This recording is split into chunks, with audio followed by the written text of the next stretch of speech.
برسوں بعد کسی ادبی محفل میں بزم حملہ آورا اور شہنشاہ مرزا کا ذکر ادبی شخصیات کے لبوں تک آیا۔ موقع تھا خواجہ توصیف کے اول شعری مجموعے دھوپ کا سفر کی رسم اجرا کا، جس میں بنفس نفیس موجود تھے ڈاکٹر وضاحت حسین رضوی، سید اطہر نبی ایڈوکیٹ، سہیل کاکوروی، حسن کاظمی، رحمت لکھنوی، رفعت شیدہ صدیقی اور عدیل صدیقی صاحبان و دیگر۔ کار نظامت رضوان احمد فاروقی نے انجام دیے۔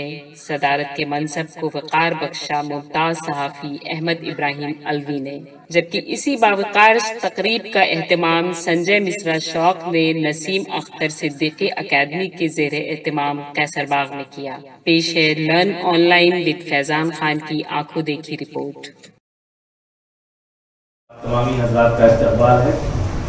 آج کی محفل کے مرکزی کردار، یعنی جن کو دولہا بھی ہم لوگ کہہ سکتے ہیں، آج کی محفل کے حوالے سے خواجہ توصیف الدین توصیف صاحب، نہ جانے کیوں چھپے رہے ہم لوگوں سے، ان کو چاہیے تھا اور پہلے ملنے کے لیے۔ جو جوانی کے ایام ہوتے ہیں وہی زیادہ کارگر ہوتے ہیں، جوانی کی عبادت بھی کارگر ہے اور جوانی کی حرکتیں اور برکتیں سب قابل ذکر ہیں، لیکن آپ جس عمر میں ملے اس عمر میں بھی جوانی کرتے ہیں۔ خاص بات یہ ہے، اور یہ آپ کی شاعری کی واقعی جوانی ہے کہ یہاں اتنے لوگ جو آسانی سے نہیں نکلتے اپنے گھروں سے، اس سخت موسم میں وہ سب تشریف لے آئے ہیں۔ بالخصوص محترم احمد ابراہیم الوی صاحب، محترم اطہر نبی صاحب، جناب حسن کاظمی صاحب، اور آپ کے اہل خانہ کا تو آنا ہی چاہیے تھا، ورنہ یہ معلوم ہوتا ہے گھر کا معاملہ ٹھیک نہیں ہے، وہی میں کہہ رہا ہوں۔ تو گھر سے لوگ وہ الوی صاحب کہہ رہے ہیں ٹھیک نہیں ہے، خالی ٹھیک بتانے کے لائے۔ جناب نصیر احمد نصیر صاحب تشریف لے آئے، رفعت شیدہ صدیقی صاحب، عرفان نقوی صاحب، ڈاکٹر منصور خان صاحب۔ گفتگو ہوتی رہے گی اسی طرح سے ترتیب بے ترتیب جس طرح بھی مجھے آتی ہے، لیکن میں چاہتا ہوں صدر ذی وقار محترم احمد ابراہیم الوی صاحب اسٹیج پہ تشریف لے آئے، تالیوں سے آپ کا استقبال ہے۔ خواجہ توصیف صاحب، تالیوں سے ان کا استقبال ہے اپنی محبت کے اسٹیج کے ساتھ، کہ کہاں یہ روز کے کچھ اہتمام ہم کرتے، یہ بامودر تیرے آنے سے جگمگائے ہیں۔ جی قبلہ سہیل کاکوروی صاحب تشریف لے آئے، ان کو میں نے قبلہ اس لیے کہا کہ یہ قبلہ بدل بدل کے کام کرتے ہیں، جب یہ کام کرتے ہیں تو چوکاتے ہیں، ان کے کام ایسے ہیں کہ ان کو سوائے احمد ابراہیم الوی صاحب کے ہم سب لوگ عقیدت و محبت سے دیکھتے ہیں۔ کرسی ہمیشہ قربانی کرنا پڑتی ہے، اور قربانی کا دوسرا نام ہی اردو ہے۔ جن لوگوں میں اثار کا جذبہ نہیں ہے، قربانی کا جذبہ نہیں ہے، وہ کچھ بھی ہو سکتے ہیں، اردو والے نہیں ہو سکتے ہیں۔ اس لیے ہم لوگوں کو چاہیے کم از کم اردو والے بن جائیں، اس لیے کہ اردو محبت سکھاتی ہے، انسانیت کا درس دیتی ہے، پیغام اخوت و محبت دیتی ہے۔ محترم احمد ابراہیم الوی صاحب تشریف رکھ چکے، جناب اطہر نبی صاحب، حسن کاظمی صاحب، خود خواجہ صاحب اور جناب سہیل کاکوروی صاحب۔ سہیل صاحب کے کارنامے اتنے ہیں کہ اگر ان کے ذکر سلیقے سے کیا جائے، ایمانداری سے، تو جشن کسی کا ہوگا لگے گا انہی کا ہو رہا۔ تو اس لیے مجھے بہت خود کے ساتھ ان کا ذکر کرنا ہے۔ ان کی کارکردگی حضرت الشام اور بھی آپ دور ہیں، میری کوئی سازش نہیں۔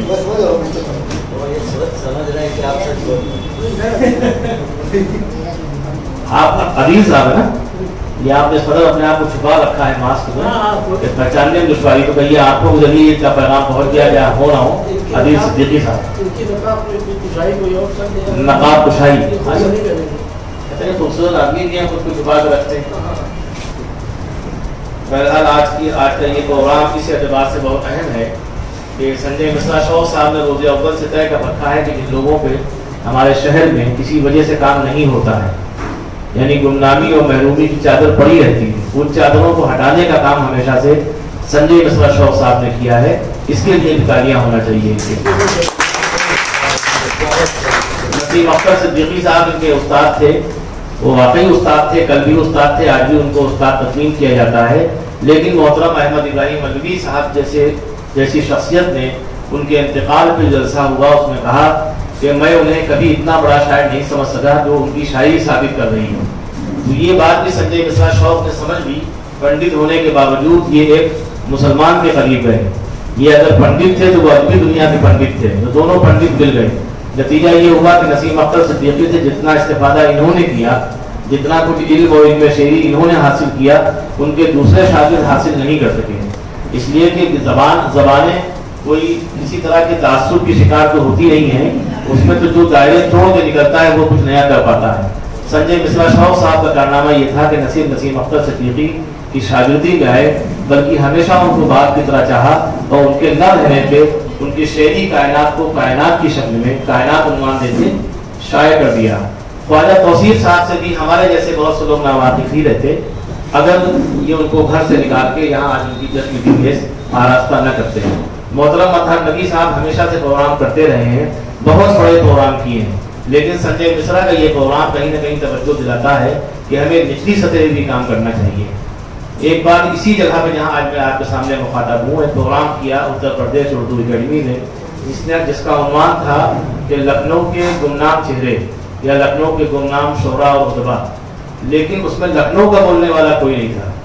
یہ آپ کو حیرت انگیز انکشاف کر رہا ہوں کہ لکھنؤ پہ گفتگو تھی اور وہ لوگ جیسے حسن واسم عثمانی، جمیل مہدی یا اور بڑے نام جن پہ کام نہیں ہوا اور کرنے کی لوگوں کو توفیق بھی نہیں ہے، شفاعت صاحب یا بہت سے لوگ تھے قومی آواز سے وابستہ، ان پہ گفتگو کے لیے صرف ایک اس دن نام تھا فیاض رفعت صاحب، وہی مرحوم ہو گئے۔ انہوں نے تقریباً 50 نام گنائے کہ یہ تمام نام گمنام ہیں جن پہ کام ہونا چاہیے اور نہیں ہوا، اور ان کا ذکر بھی کسی وجہ سے نہیں ہوتا ہے۔ سنجے صاحب کم از کم اس طرح کے پروگرام کرتے رہتے ہیں، اس کے لیے وہ قابل مبارکباد ہے۔ خواجہ توصیف صاحب کا شہر ادب میں استقبال ہے، یہاں پہ تمام ان کے اہل خانہ بھی موجود ہیں، ان کی اہلیہ موجود ہیں، خاندان کے دیگر افراد موجود ہیں۔ جب خواجہ صاحب تک پہنچنے میں ہم لوگوں کو ٹائم لگا تو ان کی فیملی کو بھی پہچاننے میں وقت لگے گا، تو اس لیے ضروری ہے کہ خواجہ صاحب ہر مہینے میں نہ صحیح کم از کم 3 مہینے میں ایک پروگرام اپنے گھر پہ کریں۔ بہت ایسا بڑا پروگرام نہ ہو لفافے والا جو پریشان کن ہو، لیکن ایسے پروگرام کو بے تکلف جہاں سے چائے دی جاتی ہے، ایک دوسرے سے ملا جاتا ہے، حق خیریت معلوم کی جاتی ہے، وہ پروگرام اب آغاز ہو جانا چاہیے۔ خواجہ صاحب ہم چاہتے ہیں کہ 100 برس پائیں، دنیا میں دیر تک رہیں اور ہم لوگوں کا ساتھ دیں، لیکن ہم چاہتے ہیں کہ ان کے خوبصورت چہرے کو بار بار دیکھیں اور جلدی دیکھیں۔ چلیے صاحب، یہ علوی صاحب نے اس میں مہر بھی لگا دی۔ خواجہ صاحب کی شاعری کچھ یہاں پڑھی جائے، اس کے مضامین لکھنے والوں جناب سنجے مصرا شوق صاحب، غفار لکھنوی صاحب، قبلہ سہیل کاکولوی صاحب، 3 شخصیات نے خواجہ صاحب کی شخصیت کا احاطہ کیا ہے اور بہت خوب لکھا ہے ان کے اوپر۔ اگر وہی پڑھ دیا جائے تو آج کی محفل تمام ہو جائے، لیکن جو ایک مخصوص فہرست ہے اس میں جو لوگ بھی ہیں وہ سب اہمیت کے حامل ہیں اور سبھی کو خواجہ صاحب پہ یقین بار دیگر گفتگو کرنا ہے۔ میں چاہتا ہوں کہ آج کے آغاز کے لیے آغاز میں کرتا ہوں مرزا شاہد کی ربائی سے، اے خالق کل مالک کل میرے الہ، ستار ہے غفار ہے تو شاہوں کا شاہ، میں اور کروں غیر سے امداد طلب، لا حول ولا قوت الا باللہ۔ یہی پہ فلو نظامی یاد آتے ہیں کہ انہوں نے کہا تھا کہ اے ساقی کل کیسے دوامی دے دے، من جملہ اوصاف تمامی دے دے، دنیا کی غلامی سے پریشان ہے دل، یا رب تو محمد کی غلامی دے دے۔ یہیں پہ محترم نسیم اختر صدیقی صاحب کی ربائی یاد آتی ہے، انہوں نے کہا کہ شاعری دین کے منافی ہے، شاعری دین کے منافی ہے، مسئلہ یہ بھی اختلافی ہے، ہاں مگر بخشش گناہ کے لیے نعت کا ایک شعر کافی ہے۔ ہاں مگر بخشش گناہ کے لیے نعت کا ایک شعر کافی ہے، لیکن اساتذہ کا معاملہ یہ ہوتا ہے کہ وہ اپنے ہی چاولوں کو بانٹتے رہتے ہیں، لہذا ان کے ایک شاگرد کے یہاں ایک ایسے ہی چمکدار مہکتا ہوا چاول آیا، وہ شعر یوں ہے کہ اگر قبول رسالت معاف ہو جائے، اگر قبول رسالت معاف ہو جائے تو ایک شعر ہی کافی ہے زندگی کے لیے۔ یہ میں نے نعت نبی سے اور حمد باری تعالیٰ سے آج کا آغاز کر دیا۔ اس کے بعد میں چاہتا ہوں خواجہ صاحب شاعر ہیں الحمدللہ، اور شاعری اگر معمولی نعمت ہوتی تو دنیا کا ہر انجینئر اور پروفیسر شاعر ہوتا۔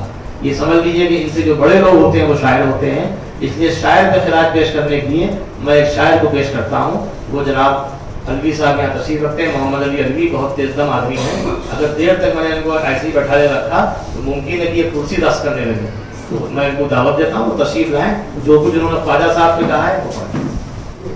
مجھے رضوان صاحب نے رات حکم دیا تھا کہ میں کچھ لکھوں، اور مزے کی بات یہ ہے کہ میرا غائبانہ تعارف بھی نہیں تھا، تو اگر آپ کسی کے بارے میں کچھ لکھ رہے ہیں تو کچھ تو معلومات ہونی چاہیے، تو بہرحال انہوں نے کچھ دیا تو اسی کے روشنی میں۔ غائبانہ تو بھیا اللہ سے بھی کسی کا تعارف نہیں ہے، لیکن ان کے بارے میں لکھتے ہیں۔ اللہ اکبر، کیا بات ہے، کیا بات ہے۔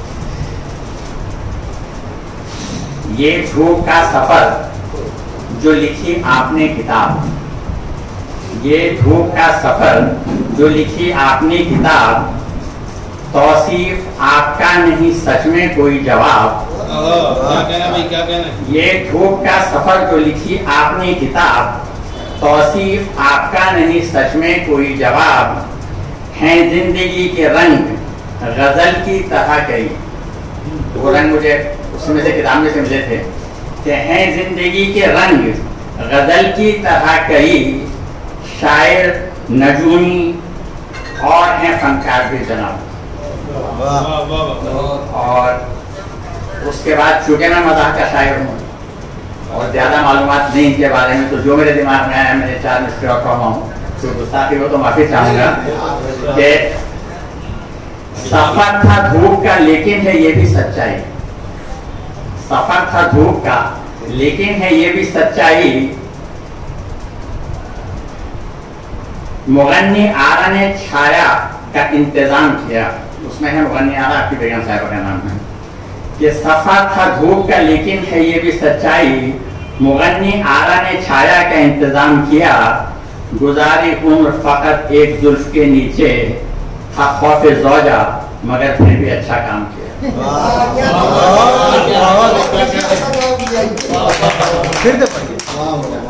सफर था धूप का लेकिन है ये भी सच्चाई।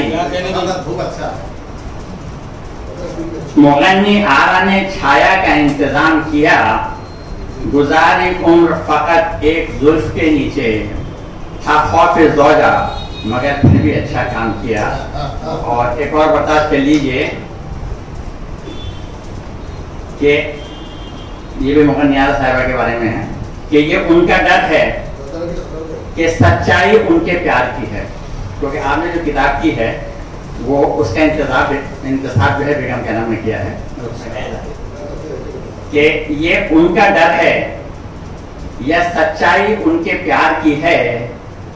किताब लिखी तो बेगम को इंतसाब किया, और पिटे हैं यूं तो कई बार अपनी बेगम से, मुगन्नी आरा ने पर प्यार बेहिसाब किया। जो कुछ कह रहे थे इसमें अपने तजुर्बात उनके शामिल हैं। बहुत अच्छी शायरी पेश की, इसके लिए आप आपने मुबारकबाद। शायर अगर मिजाह का हो तो उसके बाद गुंजाइश बहुत होती है, तो कुछ भी कह सकता है। अभी किसी ने कहा था महरूम इल्तिफात, हमारे मरकजी किरदार, तो महरूम इल्तिफात बड़ा अच्छा शेर कहा। हामिदुल्लाह कमर ने रिवायती शायर थे, लेकिन उस रिवायत में जो विनायत है वो आज की शायरी में नहीं है। उन्होंने कहा था कि महरूम इल्तिफात है मर जाएगा कमर, महरूम इल्तिफात है मर जाएगा कमर, तब किस पे नाज़े आशिकी फरमाइएगा। ये पुरानी शायरी है, इसकी कैफियत भी बरकरार है। जो अलवी साहब ने कैफियत बरकरार की थी, मैं चाहता हूँ बरकरार रहे। तो मैं चलता हूँ क़िबला हैदर अलवी साहब के हुजूर, उनका नाम आज के बैनर पे भी दर्ज है, और वो किताब के हवाले से और ख्वाजा तौसीफ साहब के हवाले से गुफ्तगू करें। सदर मोहतरम फिर कह सकते हैं, देखिए अलवियों को बड़ी फरमान है।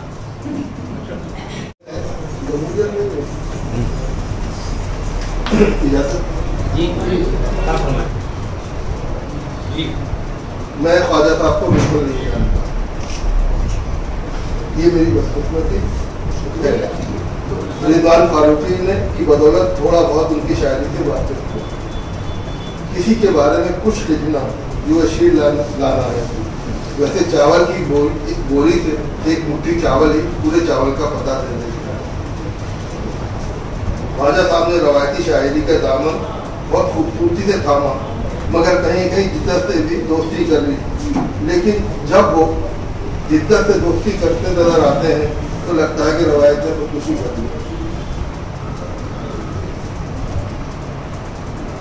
मैंने नज़मों को ठीक से नहीं पढ़ा। वजह ये थी कि रात 11 बजे जब मैं सो जाता हूँ तब मोहतरम रिजवान फारूकी PDF भेजा। बहरहाल उनकी शायरी में तन्हाई का कर, और ये अलमिया है। मेरे पूरे ख़ानदान में लोग तन्हा हैं। जब यही कर जब लोगों का रूप ले लेता है तो शायर की बदल की तकमील होती है। मुझे ये इतराफ़ करने में कोई कबाहत महसूस नहीं होती है कि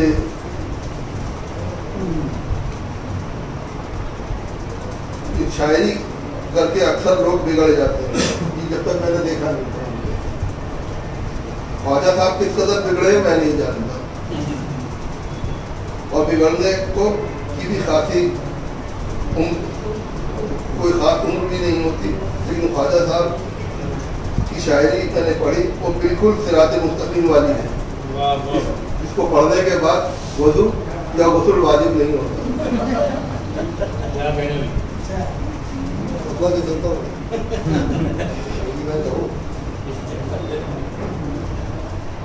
पढ़ने से गुस्ल वाजिब नहीं होता है। एक शायर कितनी मुसीबत से इसका फैसला, एक शायर की शायरी कितनी मजबूत है, इसका फैसला आने वाला वक्त करेगा। अरबी किताबों का मुकद्दर बहुत खराब है, ये रद्दी की दुकान या अलमारियों की जीनत बन गई। अल्लाह करे ख्वाजा साहब के मजमूए को लोग पढ़ें और हिम्मत अफजाई की जाए, वरना रोटी के लिए ताक पे रख दूंगा किताब वाला मजमून हो जाएगा। अल्लाह करे उनकी किताब को पबीराई हासिल हो। ये आपको समझिए बहुत मुनज़्ज़म दाद दे रहे थे जनाब मौलाना कमर सीतापुरी साहब। कमर साहब का काम ये है, जिसके बाद जो होता है वही देता है। हाँ, दादी का मामला है। ये आपने अच्छी बात कही कि कर्ब तन्हाई के बावजूद सिरात मुस्तकीम वाली शायरी है, और शायरी अगर सिरात मुस्तकीम अदा करते तो बड़ी शायरी बन जाती है। गज़ल में एक ज़माने तक आदमी दायरे में था, महदूद दायरों में रह के सफ़र करता था, लेकिन अब शायरी के ज़रिए पैगाम का काम भी किया जाता है। अब हमारे अदब में ये इनकलाबी तब्दीली आई ज़रूर है। मोहतरम अहमद इब्राहिम अलवी साहब के अफसाने भी हमें सिर्फ सैर व तफरीह नहीं कराते, बल्कि उनके यहाँ भी उनके अफसानों में ऐसा बहुत कुछ है कि हमें सिरात मुस्तकीम मिल सकता है।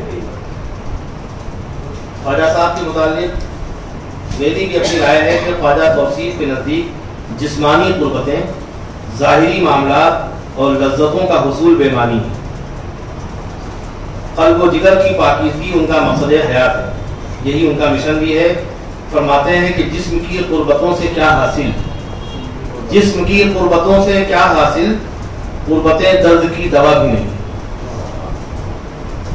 आगे शेर है कि ठोकरें खाए या फरेब वफा, ठोकरें खाए या फरेब वफा, शहर में कोई बेवफा भी नहीं।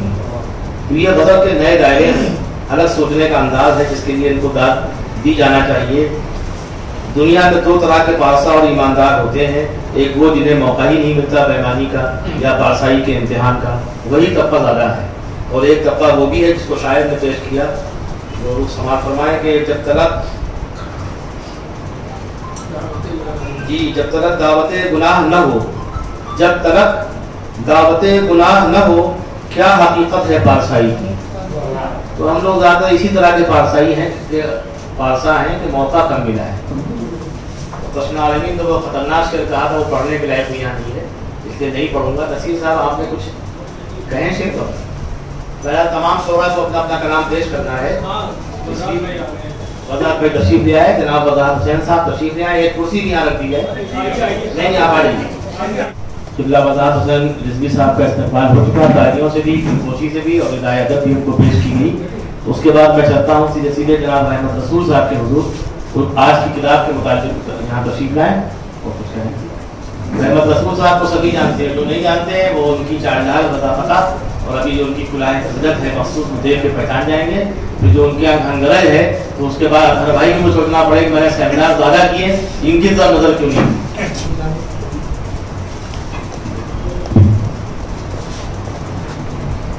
सदर आने वक़ार जनाब नबी साहब, जनाब सोहेल काकोली साहब और ख्वाजा तौसीफ साहब, हसन काज़मी साहब और वज़ाहत हुसैन रिज़वी और मेरे बिरादर मोहतरम जनाब इरफान अहमद फारूक। मैं यहाँ पर अगर संजय मिश्रा शौक़ का जिक्र न करूँ तो ये नासिफासी होगी, और ये कि वो अदब के उन दायरों से निकल कर जो हमारे साथ अक्सर व बेशतर महफिलों में रवा रखे जाते हैं, उनसे निकल कर ये काम करते हैं। और इन्होंने ऐसे अफराद को ढूंढ कर उनके लिए प्रोग्राम भी किए और उनकी शायरी और उनकी काविशों से हमें आगाह कराया। ये उन्हीं का कारनामा है, इसके लिए काबिल मुबारकबाद है। जनाब तौसीफ साहब चूँकि ख्वाजा हैं और ख्वाजा से हम सब हिंदुस्तानी वाबस्ता भी हैं, इसलिए उन्होंने जो भी कुछ शायरी में अपनी शायरी को छुपाया बहुत, उन्होंने इस किताब के हवाले से भी मैं इससे वाकिफ हुआ। और अशार में जो भी जिससे जो भी कुछ कहा उन्होंने, जिस मजमून पर नज़्म कही, गज़ल कही, उसका हक अदा किया। ये मैं इसलिए नहीं कह रहा हूँ कि यही सब कुछ कहा जाता रहा है अक्सर नशिस्तों में भी और रस्म इजरा के मौके पर भी, लेकिन मैं उनको इसलिए मुबारकबाद देता हूँ कि उन्होंने उन दायरों से निकलकर रिवायत को अपने सीने से लगाए रखा और रिवायत से इनहराफ नहीं किया। जदीदियत माबाद जदीदियत और तरक्की पसंदी के झमेलों से निकलकर उन्होंने दिल की शायरी की जो दिल पर असर करती है। इसलिए मैं उन्हें मुबारकबाद देता हूँ। ये किताब चूँकि मुझे बिरादर रिजवान अहमद फारूकी साहब ने कल ही इनायत की, तो मैं इस पर इंशाअल्लाह ज़रूर लिखूँगा, लेकिन जो कुछ भी मेरा इस पर जो असर है, जो इससे मैंने अक्स किया है, इसलिए कि इन्होंने गज़लों के साथ इंसाफ किया है और नज़मों के साथ हक अदा किया उसका। इसलिए वो नज़में जो भी हैं, चाहे वो जुनून की हों, चाहे वो शहंशाह मिर्ज़ा के लिए उन्होंने कही, ये सारे के सारे लोग उनको उनका हक अदा कर दिया। मैं आपसे सिर्फ उनकी शायरी के हवाले से ही गुफ्तगू करूँगा कि ख्वाजा तौसीफुद्दीन तौसीफ का शेरी मजमुआ बराए मताला मुझे बिरादर रिजवान फारूकी के दस्ते मुबारक से हासिल हुआ, जिसमें मशाहिर अहले कलम के तासुरात भी शामिल हैं। ज़ेर मुताला मजमुआ में ख्वाजा तौसीफुद्दीन तौसीफ की गज़लें और नज़में मुतासिर कुन और फनकाराना सलाहियत से लबरेज़। ख्वाजा का लबुल लहजा रिवायतों का अमीन और जिद्दत तराजी और असली आगही का आईना है, जिसे देखकर खुद आईना भी हैरतज़दा रह जाता है। बकौल मीर मुँह तका ही करे है जिस जिसका, मुँह तका ही करे है जिस जिसका, आईना हैरती है ये किसका।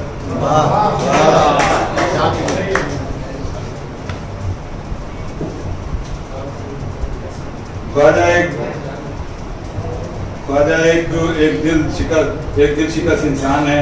उनके एक टूटे हुए दिल की आवाज़ है, जिसे लफ्ज़ों और नज़मों और गज़लों के पैटर्न में ढालकर सलीके और शऊर के साथ पेश कर दिया गया है। ख्वाजा गम व आलाम का मातम नहीं मनाते, बल्कि उससे लज्जत हासिल करते हैं। ये बहुत मुश्किल काम है, बल्कि उससे लज्जत हासिल करते हैं। उनका गम ज़ाती दायरों से निकलकर कायनाती फ़ज़ाओं से लुत्फ़अंदोज़ होकर सरगर्म में सफ़र रहता है, और ये किसी बड़े फनकार और शायर की अलामत है। ये काफ़ी देर हो चुकी, इसलिए कि उम्र के जिस पड़ाव में ये हैं वहाँ पर तो इनको बहुत आगे निकल जाना चाहिए था। ये शायरी इस बात की अलामत है, जो भी इसमें है मैं आपको उससे रूबरू कराता हूँ कि कोशिशें थी मेरे रुलाने की। तौसीफ साहब का शेर है कि कोशिशें थी मेरे रुलाने की, थी अदा उनके मुस्कुराने की।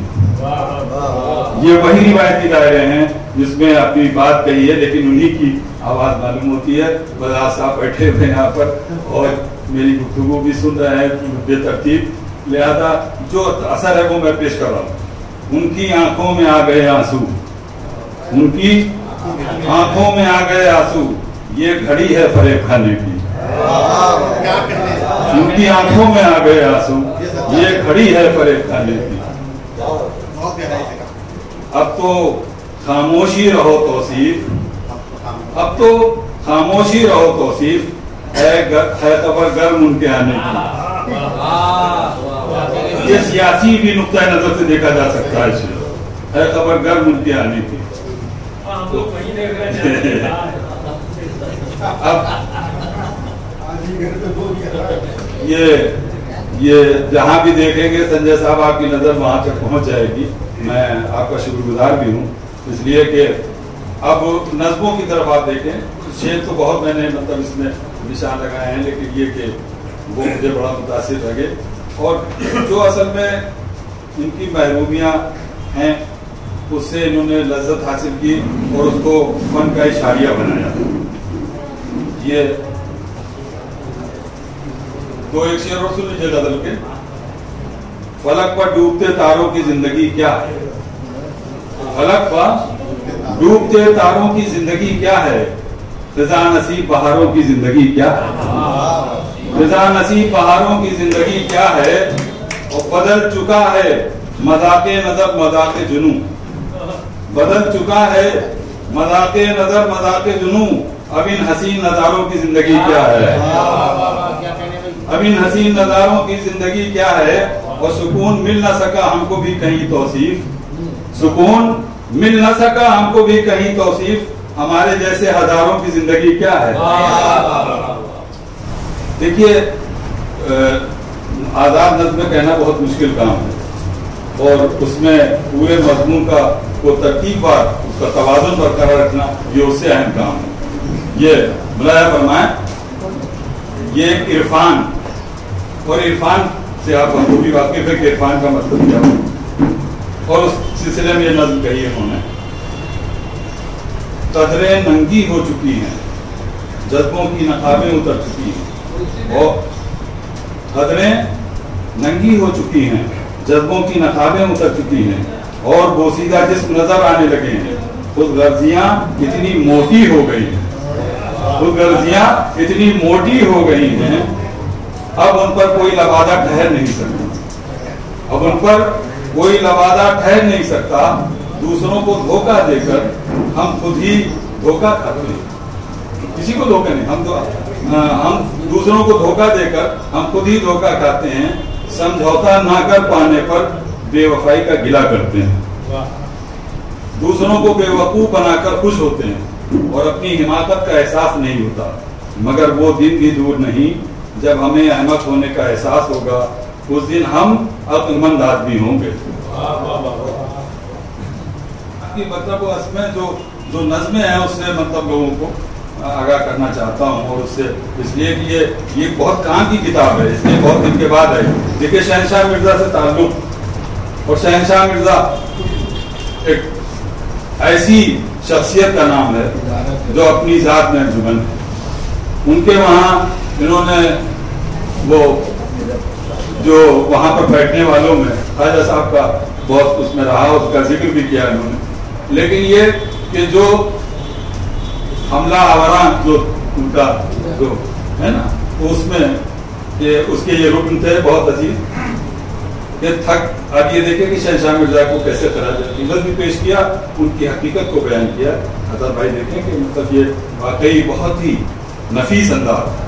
تھک کر کہاں جمے گی یہ بھٹکی ہوئی نظر, تھک کر کہاں جمے گی یہ بھٹکی ہوئی نظر, پائے گا سکون کہاں پر دل حزین, اس سے کریں گے بات ہم دل کی دماغ کی, بے قید زندگی کی دل نامراد کی, رنگینی مزاج و طبیعت خراب کی, آتے ہوئے بسنت کی فصل بہار کی, نظموں کی دھوپ چھاؤں کی نغمہ نگار کی. یاروں کے درمیان تھا جو وجہ دوستی, آوارہ خیالوں کی ڈگر کا وہ راہبر, مردہ دنوں کی شہر میں امید کا سفیر, وہ بادشاہ وقت وہ بالا نشی فقیر, وہ بادشاہ وقت وہ بالا نشی فقیر, مدت کا ایک رفیق پنچھی کی طرح دور خلاؤں میں کھو گیا.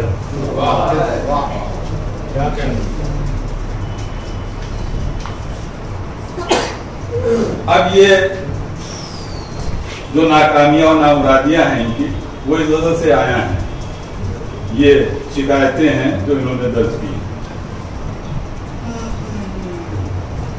کہ میری رینو میری دنیا محبت کی متی, تیرے آغوش تصور میں گزارے کتنے, غم دورہ کے وہ ایام بھی آرام کے ساتھ, گاہے گاہے تیری زلفوں کی گھنی چھاؤں تلے, بیتے کتنے ہی فسوکار وہ لمحات حسین, منزلیں کتنی نگاہوں میں تھی ہر گام کے ساتھ, اب وہ حالات نہیں ہیں جو کبھی تھے پہلے, اب وہ حالات نہیں ہیں جو کبھی تھے پہلے, وہ خیالات نہیں ہیں جو کبھی تھے پہلے, روٹ جاؤں نہ तो रूठ जाऊं न तो कह दूं कि तुम्हारे दिल में अब वो जज्बात नहीं है जो कभी थे पहले।